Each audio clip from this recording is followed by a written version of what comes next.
Alors, petit message avant le commencement de cette vidéo, c'est juste pour vous dire que, en fait, là, je vais vous parler des maps que j'ai faites sur Minecraft, en plus de ma map PVP et de ma map aventure, qui est toujours en cours de développement, parce qu'il faut que je trouve l'inspiration quand même.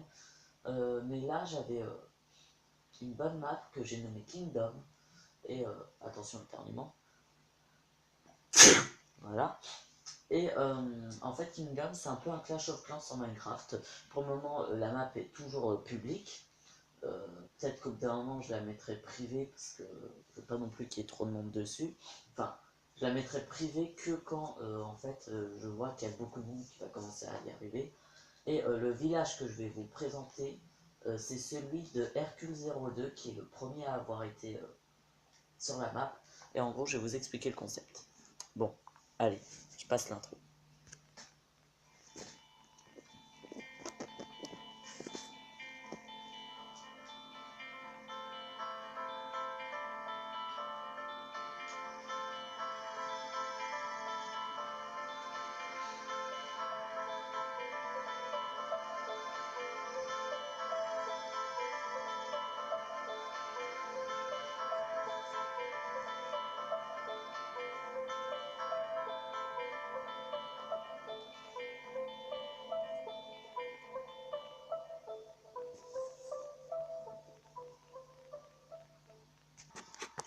Eh bien salut tout le monde, c'est KingDead7310 et aujourd'hui on se retrouve pour une nouvelle vidéo sur Minecraft PS3. Donc comme dit dans le petit message d'intro, en gros cette map là, enfin la map elle est à moi, mais ce petit village là c'est à Hercule. Hercule02 qui est un de mes plus anciens potes. Donc en gros je vais vous expliquer ce que c'est le but de cette map. C'est un Clash of Clans simplement, mais avec plusieurs factions. En fait, il y a 4 factions. Il y a, alors je vais vous dire tout de suite, le royaume, l'empire, le clan et la tribu. Alors en fait, ils ont chacun un avantage, un défaut et deux caractéristiques moyennes. Et Hercule, pour le moment, a choisi le clan. Donc le clan, en fait, ça fait en sorte que ces minerais, c'est-à-dire le fer et l'or, il va les obtenir plus rapidement. Au lieu d'en obtenir, je crois que c'est 1 toutes les 2 minutes, il en obtiendra 1 toutes les minutes. Pour le moment. Et encore, je suis même sûr que 1 toutes les 2 minutes, c'est trop. Donc je pense que je vais dire... Ouais, 1 toutes les 5 minutes, et il va en obtenir 2 toutes les 5 minutes en fait. Donc 1 toutes les 2,5 minutes. Donc ça c'est le village d'Hercule. En gros, je vais d'abord vous montrer le hub, à quoi il ressemble. Enfin, le hub, on peut appeler ça un hub. En fait, ce hub va vous montrer chaque faction. Et moi, alors, comme vous pouvez le voir ici, il y a une citrouille, c'est le symbole d'Hercule parce qu'en fait, il teste. Normalement, en fait, je donne une journée, mais je pense que je vais donner 30 minutes, en sachant que la dernière fois, il a joué 10 minutes, il reste 20 minutes de test. Pour le moment, il n'y a que lui qui est venu sur la map et qui n'a pas fait de conneries, parce que bien sûr, il y en a un ou deux qui sont venus et qui ont fait des conneries, ou alors qui n'ont pas voulu jouer, ils ont juste voulu regarder Hercule. Et je vais vous présenter d'abord les factions. Alors, il y a le royaume. Alors, le royaume, alors oui, dernier truc à présenter les factions, pour moi, la maille et le cuir, c'est exactement la même chose. Dans le jeu, enfin, pas dans le jeu, mais dans la map. Alors, on a le royaume. Alors, le royaume, lui, c'est plus un truc qui va servir à la défense plutôt qu'à farm de ressources. Parce que le royaume, son avantage, c'est ses remparts, donc ses murs, et ses défenses qui vont... Alors déjà, les défenses vont faire plus de dégâts, et les remparts vont être plus solides. Mais son défaut, c'est son minerai. Donc le fer et l'or, il aura du mal à les avoir. En sachant que l'or, il sert à construire tous les bâtiments et à les améliorer. Le fer, il sert à... Le fer, il sert à construire... enfin, à engager l'armée. Le bois ou le quartz, ça sert à faire les bâtiments. Et la pierre, voilà, elle est obligatoire pour les 4, elle sert à faire les bâtiments défensifs et faire les remparts. Exception faite à lui. Lui, ça sert, en fait, lui, c'est l'inverse. La pierre sert à faire les bâtiments et les bâtiments défensifs, et le bois sert à faire les remparts. Pour le moment. Donc en gros, le royaume, c'est plus, je vais défendre contre les joueurs, comme ça, je vais pas trop perdre mes ressources principales et mon or. Parce que, en fait, les seules choses qui peuvent être volées quand vous faites attaquer, c'est une des 2 ressources principales et l'or. Le fer pourra jamais être volé. Ensuite, on a l'Empire. Alors l'Empire, comme vous pouvez le voir, c'est aussi des remparts en pierre, mais c'est pas en briques de pierre. Donc pour moi, c'est moins fort. Son avantage, c'est son armée. Parce que regardez, son armée a des armures en fer. Donc l'armée déjà va faire plus de dégâts et elle va être un petit peu plus résistante. Cependant, son désavantage, c'est ses ressources principales. Il va avoir du mal à les avoir. Donc lui, c'est plus, j'allais piller l'adversaire pour lui piquer ses ressources. Donc si jamais vous prenez l'Empire, le petit conseil que je vous dis, c'est abandonner l'or. Parce que l'or, vous allez l'avoir moyennement facilement. Mais ces deux-là, vous allez les avoir difficilement. Donc, quand vous pillez un adversaire, dites je prends pas ton or, mais je prends tes 2 ressources principales. En sachant que l'adversaire n'a pas le droit de refuser. Ah oui, aussi vous prenez le quart des ressources. Pas le quart, je suis con moi. Comment ça se dit ça? Le 5e, je crois que ça se dit, des ressources adverses. Donc s'il a 10, vous allez lui prendre 2. S'il a 9, j'arrondis au-dessus. C'est-à-dire c'est comme s'il avait 10. Donc vous allez en prendre 2. Ouais, donc lui c'est plus le bourrin que le farmer ou que le défenseur. Ensuite on a le clan. Alors le clan, comme je l'ai dit, son avantage c'est ses minerais. Il va les obtenir plus vite que les autres. Son désavantage par contre c'est ses remparts. Donc ses remparts et ses bâtiments défensifs vont faire moins de dégâts. Par exemple, ces tours d'archer. Normalement une tour d'archer normale, il faut 3 flèches. Lui il en faut 4. Donc c'est le petit problème du clan. Ça va être ses bâtiments défensifs et ses remparts. Par contre, ces minerais, il va les avoir très facilement. Donc si jamais vous arrivez à piller un adversaire, je vous conseille de piller ses ressources principales. Et enfin, on a la tribu. Alors la tribu, elle, son avantage, c'est les ressources principales.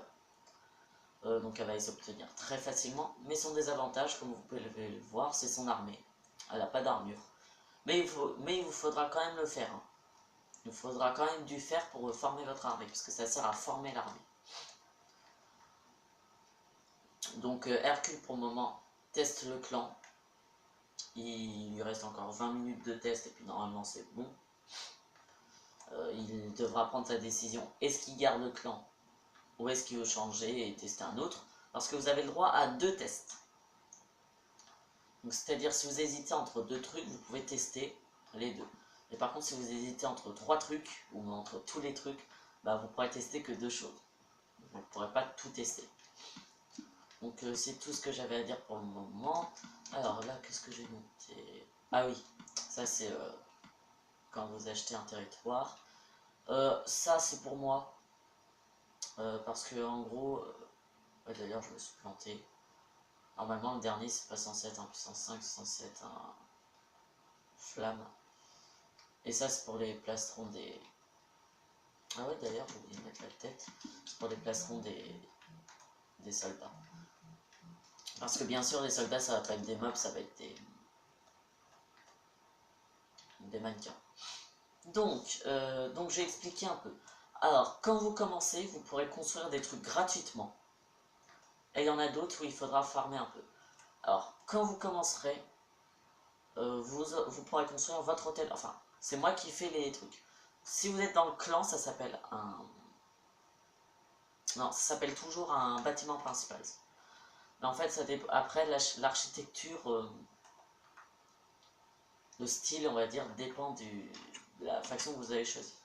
Quand vous commencez, vous pourrez toujours construire gratuitement votre bâtiment principal.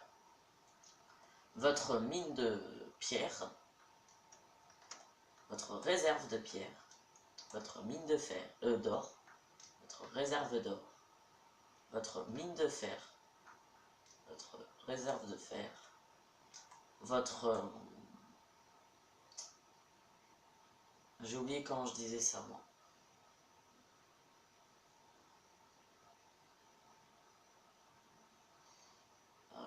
Votre clairière. Donc, la clairière, c'est ce qui sert à faire le bois. Mais vous n'aurez pas tout de suite votre... comment ça s'appelle? Réserve de bois. Parce que dans la clairière, vous pouvez garder 9 de bois. Votre tour d'archer.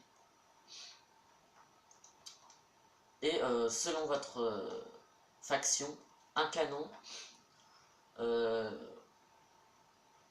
Attendez, comment ça s'appelle? J'ai encore oublié. En fait, c'est une grosse arbalète. Je sais plus comment ça s'appelle. Alors, le canon, c'est pour le clan. La grosse arbalète, c'est pour l'Empire. La catapulte pour le royaume. Et le trébuchet pour la tribu. Mais ça fait exactement les mêmes dégâts et tout. Hein. Enfin, sauf pour l'Empire ou... non, c'est pas l'Empire, c'est... Sauf pour le royaume où la catapulte fait plus de dégâts parce que c'est sa capacité qui lui permet de faire ça. Comme vous le voyez, il y a des cercles rouges autour de certaines structures, comme la tour et le canon. C'est la portée de leur tir, tout simplement. Donc je crois que c'est tout pour le moment. Ah oui, après, non gratuitement, donc en farmant des ressources, vous pourrez construire, je crois que c'est une vingtaine.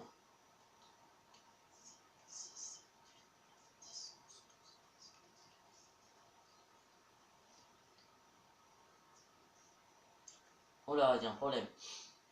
J'aurais pas mis 28. 1, 2, 3, 4.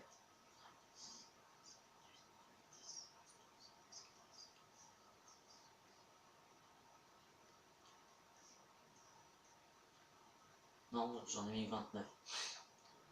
Je crois que j'ai dû en oublier une. À moins que ce soit Hercule qu'on a oublié une. Je verrai. Normalement, c'est 30 remparts. Alors, pour reprendre le principe de Clash of Clans, ça c'est une caserne. Moi j'appelle ça un camp de formation. Et un camp d'entraînement. Le camp d'entraînement, c'est là où vous logez vos troupes. Au début, vous pouvez loger que 5 troupes. Après, vous pourrez en loger 10, 15, 20, 25. 25 c'est le maximum, en sachant que vous pourrez en construire d'autres, hein, des camps d'entraînement, et que vous pourrez même agrandir votre territoire. Vous voyez le petit territoire qu'il y a là, vous pourrez l'agrandir, parce qu'autrement vous ne pourrez jamais tout loger. Donc la tour d'archer, je crois qu'elle a une portée de 7. Voilà, 7. En sachant que si l'ennemi est sur la ligne, il se fait toucher. Hein. Ah, la sauvegarde auto que j'ai oublié d'enlever. Voilà. Donc on va dire 8 de portée. Ça c'est pour tout, hein. Pour toutes les factions c'est 8 de portée. 4, oui, 4 coups pour tuer une cible simple. Parce qu'il y aura... au début je voulais en mettre une vingtaine, mais je me suis dit non c'est impossible. Je vais mettre 5 types de troupes. Là pour le moment c'est les guerriers. Après il y aura les chevaliers, donc ils auront un peu plus de vie.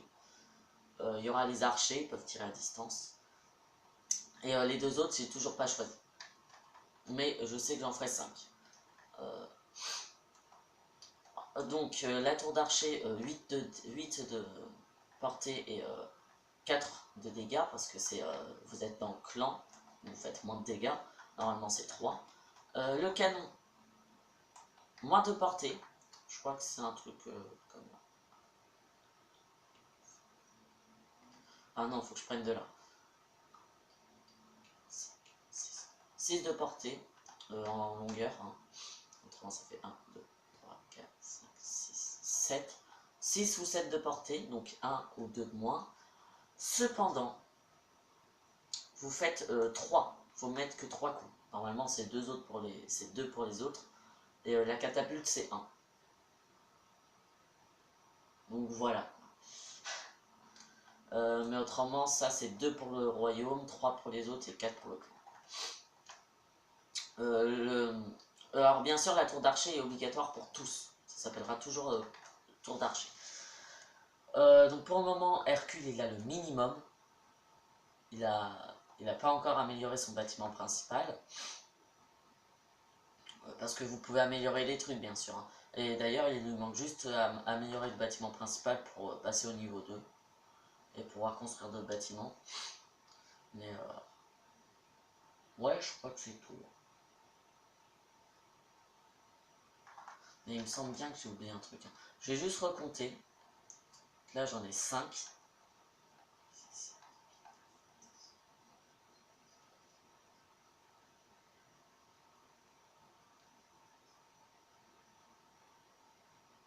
Moi, j'en ai. Je vais les remettre. J'ai dû l'enlever sans faire exprès. Voilà. Alors, les remparts, en fait, elles ont 2 rôles. Si les remparts sont fermés, c'est-à-dire qu'il n'y a plus aucun trou autour des remparts, ça ralentira l'ennemi. Donc l'ennemi, il sera derrière les remparts et il devra les péter. Alors, en sachant qu'un ennemi derrière une rempart, enfin qui est collé à une rempart, ne peut pas être attaqué par les défenses. Parce que les défenses sont trop basses. Il n'y aura qu'une seule défense qui pourra l'attaquer, mais je vous laisse la surprise. Mais si les remparts sont ouvertes, c'est-à-dire qu'il y a toujours un trou par lequel l'ennemi peut passer, ça rallongera l'ennemi. C'est-à-dire qu'il faudra qu'il mette plus de temps, parce qu'il faudra qu'il passe obligatoirement par le trou, il ne pourra pas casser les remparts. Alors oui, aussi pour le système des ennemis. Tant qu'un ennemi n'est pas près d'un bâtiment ou d'une rempart, il sera invisible. Il y aura juste sa dernière position, et en gros sa dernière position ce sera là où il a été déployé. Parce qu'un ennemi, alors, quand vous attaquerez, vous ne pourrez pas déployer l'ennemi chez l'adversaire. Il faudra le déployer en dehors. Et au moment où il sera visible par une défense, ou qu'il sera près d'un bâtiment ou d'une rempart, je mettrai son mannequin. Et là, il pourra être attaqué. Donc je crois que c'est tout ce que j'ai à dire. Ah oui, pour gagner la bataille, et donc obtenir 20%